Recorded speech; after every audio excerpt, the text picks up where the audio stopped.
मुनाफा वसूली लेकिन आज यहाँ पर चांदी में भी देखने को मिली है। हमारे साथ all India gem and jewellery domestic council के वाइस चेयरमैन अविनाश गुप्ता हैं। अविनाश जी नमस्कार। वॉलेटिलिटी है जोरदार, सिर्फ सोने में नहीं, और सोने में अगर है भी तो चांदी में उससे भी ज्यादा है। जिस तरह से हम ये 49 से 53 के बीच में लगातार बहुत ज्यादा वॉलेटिलिटी के साथ कारोबार कर रहे हैं, एक तो आपको प्राइसेस कैसे लगते हैं यहाँ से, और दूसरा एज एन इंडस्ट्री क्या इम्पैक्ट पड़ता है इतनी ज्यादा वॉलेटिलिटी का? मनीषा जी नमस्कार। आपने बहुत ही अच्छा क्वेश्चन पूछा है, क्योंकि आज ये जो वोलेटिलिटी है ये इन्वेस्टर को कंफ्यूज करती है, ज्वेलरी बायर को कंफ्यूज करती है, और उस वजह से थोड़ा सा सेल्स में इम्पैक्ट आता है। एक स्टेबिलिटी की तरफ हम बढ़ते हुए नजर आ रहे हैं। आप अगर से देखोगे कि पिछली जो मद्दी आई थी वो 48.3 के आसपास आई थी और फिर वहां से 53 तक गई थी। अभी 49.3 से again it has taken a reverse thing. तो मुझे लगता है कि 51 52 के बीच में ये एक स्टेबिलाइज होगा, और ये स्टेबिलाइजेशन ज्वेलरी ट्रेड के लिए बहुत ज्यादा इंपॉर्टेंट है, क्योंकि कस्टमर जो है उसको एक बेस मिल जाएगा कि यहां पर ये भाव स्टेबल है।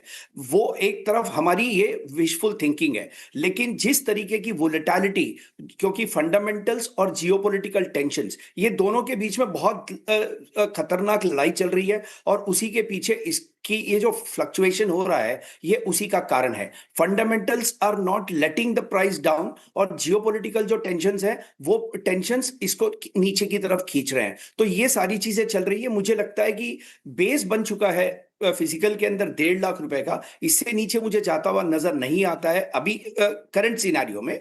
और ऊपर के अंदर आज की डेट में मेरे को लगता है कि 1,60,000 की रेंज है फिजिकल के अंदर, 1.5 लाख से 1,60,000 की रेंज है, जिसके अंदर की बहुत ही अच्छे से कंसोलिडेट होगा और यहां से आगे बढ़ेगा चांदी। और मुझे लगता है कि long term again my take is $65 by the end of December. जी, मैं आपसे ये जानना चाह रही थी, जो इतनी चांदी इंपोर्ट हुई है अक्टूबर के महीने में, क्या वो इन्वेस्टमेंट के लिए है या फिर वो शादियों की डिमांड में जाएगी? दोनों ही चीज है मनीषा जी।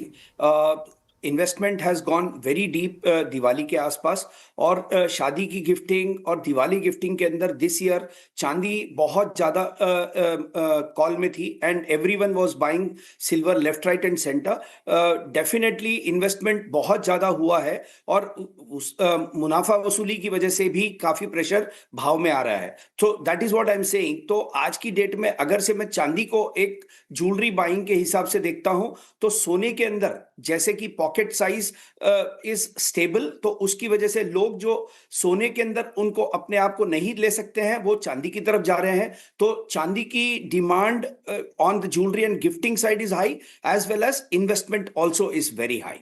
और जैसे जैसे ये कंसोलिडेट होगा इन्वेस्टमेंट भी बढ़ेगा, और साथ ही साथ लोग ज्वेलरी और गिफ्टिंग के अंदर तो चांदी के अंदर है ही हैं। मनीषा जी। अविनाश जी बहुत शुक्रिया साथ जुड़ने